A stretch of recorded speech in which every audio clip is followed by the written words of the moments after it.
Bonsoir tout le monde, bonsoir amis nantais, bonsoir. Bonsoir le 18-25 pour ceux qui ont regardé le match. Si vous l'avez vu, vous avez dû vous régaler. Si vous ne l'avez pas vu, vous avez manqué quelque chose.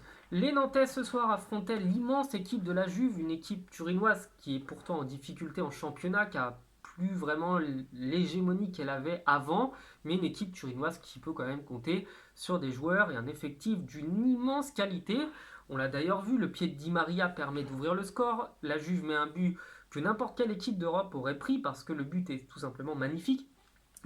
Peu importe les défenseurs que vous avez, tout le monde les aurait pris, tout le monde l'aurait pris celui-là.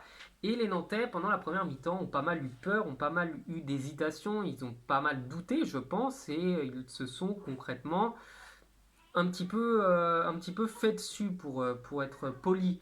Les Nantais, par contre, ont su compter sur une défense qui était extrêmement solide. Vraiment, la défense nantaise, elle a été solide et solidaire. Tous les joueurs ont joué les uns pour les autres. Les attaquants sont revenus pour aider le milieu de terrain et la défense, chose qu'on ne voit pas au PSG par exemple.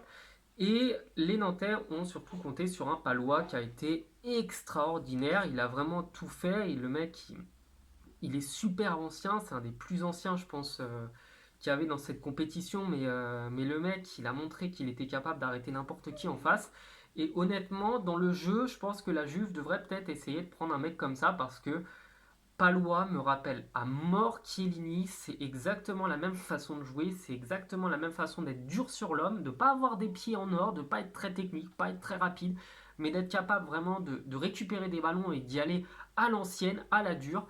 Palois, c'est un joueur qui a le jeu typique des Italiens des années 80-90, donc il a montré aux Italiens que la France était capable d'en faire des comme ça. Dans le même temps, Nantes en deuxième période a eu beaucoup de réussite parce que poteau de Di Maria, parce que barre transversale et poteau de leur attaquant, parce que sur le but qui marque, eh bien, le défenseur turinois tombe, il glisse, ou je sais pas, il se prend les pieds dans ses lacets ou je ne sais quoi, et du coup ça permet à Blas d'aller marquer.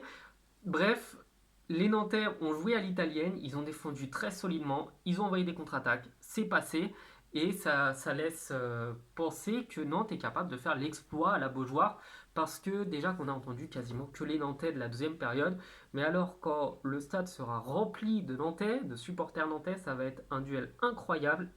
J'ai vraiment hâte, et je suis très heureux ce soir du résultat des Nantais, c'est grosso modo une excellente performance pour le football français. C'est d'ailleurs les seuls de cette première phase, de cette phase aller, à ne pas avoir perdu en étant une équipe française qualifiée en phase à élimination directe, puisque les Marseillais ont été éliminés direct. Bref, passez une bonne soirée, je vous dis à bientôt. Ciao.